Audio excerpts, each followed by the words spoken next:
Breaking news చూస్తున్నాం. 4వ రోజు ప్రారంభమైన పార్లమెంటు ఉభయ సభలు ప్రారంభమైన కొద్దిసేపటికే వాయిదా పడ్డాయి. విపక్షాల నిరసనల మధ్య లోక్సభ, రాజ్యసభలు మధ్యాహ్నం 12 గంటలకు వాయిదా పడ్డాయి. ఇక నీటి పరీక్ష లీకేజ్ పై విపక్షాలు చర్చకు పట్టుబడుతూ ఉండటంతో సభ గందరగోళంగా సాగటంతో వాయిదా వేశారు.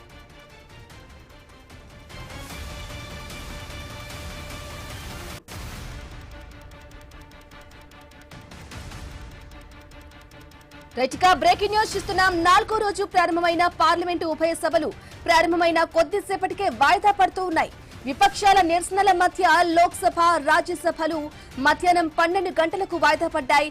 అయితే నీట్ పరీక్షా పేపర్ లీకేజ్ విపక్షాల చర్చకు పట్టుబడుతూ ఉండటంతో సభ మొత్తంగా గందరగోళంగా సాగటంతో మళ్లీ వాయిదా వేశారు.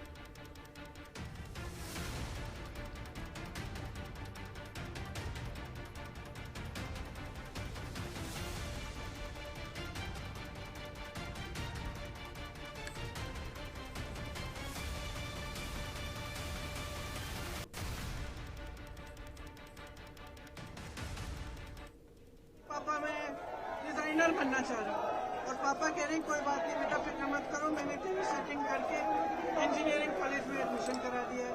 प्रॉब्लम एक है, बच्चा कुछ कह रहा है, आप कुछ और कह रहे हो। नेता है, नेतृत्व दिखाने का समय आ गया है, नेतृत्व दिखाएं। बच्चे कुछ कह रहे हैं, पहले उनकी बात सुने, उनकी मांगे क्या है। स्पष्ट मांगे हैं, धर्मेंद्र प्रधान रिजाइन करे। दूसरा कि जितने भी जिन्होंने इनको मारा है, पीटा है, उन पे कार्रवाई हो। तीसरी इनकी डिमांड, जितनी भी डिमांड है इनको पहले आप फुलफिल करो ना, इतना मुश्किल नहीं है। सिस्टम में भरोसा टूट गया है, बच्चों का, स्टूडेंट्स का भरोसा टूट गया है। तो सिस्टम द्वारा अगर आप कोई सोल्यूशन देंगे तो बच्चा उसको एक्सेप्ट नहीं करेगा। ये सिंपल सी बात है जो सब माँ बाप जानते हैं। ये सिंपल सी बात है जो हमारे प्रधानमंत्री, हमारे नेता को जानना चाहिए। अगर उन्हें सोल्यूशन देना है वो बच्चों की बात सुने, जो बच्चों की मांगे हैं उनको पहले पूरी करें, तभी सोल्यूशन निकलेगा। जब भरोसा है ही नहीं तो आप कह रहे हो कि वही सिस्टम जांच करेगा। After all this, what is this? False claims. Nobody believe in his words nowadays. Nobody believe in his words. This credibility of his words has been already disappeared. Nobody is going to. But no action from the government. First of all, he has to remove the Dharmendra Pradhan from Education Ministry. Then he has to talk to the students. प्रधानमंत्री नरेंद्र मोदी जी ने और सरकार शुरुआत से ही जो paper leak का जो मसला है उसको जो भी जिम्मेदारी है, आरोपी है, सख्त कदम उठाया जाएगा और उसके ऊपर कार्रवाई भी किया जाएगा। आज तक 13 लोग जो आरोपी है और जेल काटे हैं। आज नीट पेपर का लीक ही नहीं, हम कई दशकों से देख रहे, कई राज्यों में चाहे वो राज्य के माध्यम से होने में या रिक्रूटमेंट से हो, टीचर रिक्रूटमेंट हो, पब्लिक सर्विस कमीशन, इस चीज जो हो रहे, आने वाले दिनों में युवाओं का भविष्य ध्यान में रखते हुए मोदी जी ने ये कदम उठाया, सख्त कदम। जितने भी आरोपी है उसके ऊपर फास्ट ट्रैक कोर्ट के माध्यम से कार्रवाई होगा और उसका जो भी जिम्मेदार है उसके ऊपर जरूर एक्शन लिया जाएगा।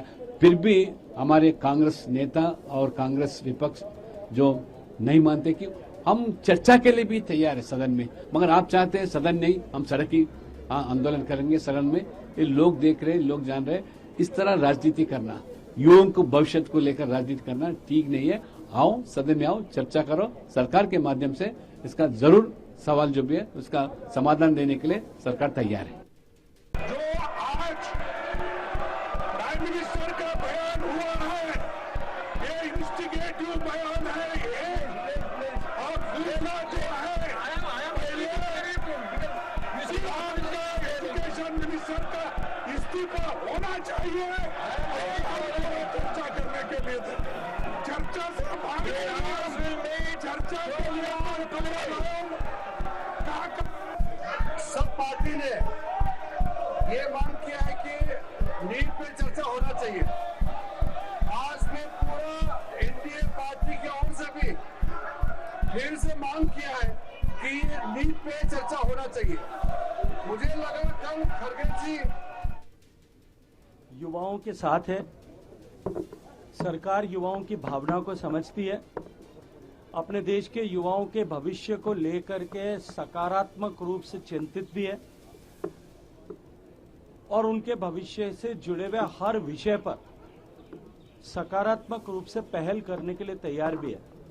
मैं अभिनंदन करना चाहता हूं देश के प्रधानमंत्री जी का कि उन्होंने ये निर्णय किया, जो निर्णय निश्चित रूप से आने वाले समय में इस तरह की घटनाओं को रोकने के परिप्रेक्ष्य में मील का पत्थर साबित होगा कि जब देश में ऐसी जुड़ी हुई हर एक घटना के लिए एक फास्ट ट्रैक कोर्ट स्थापित होगा और उसमें तुरंत ऐसे दोषियों को कठोरतम दंड मिले, इसको सुनिश्चित किया जाएगा।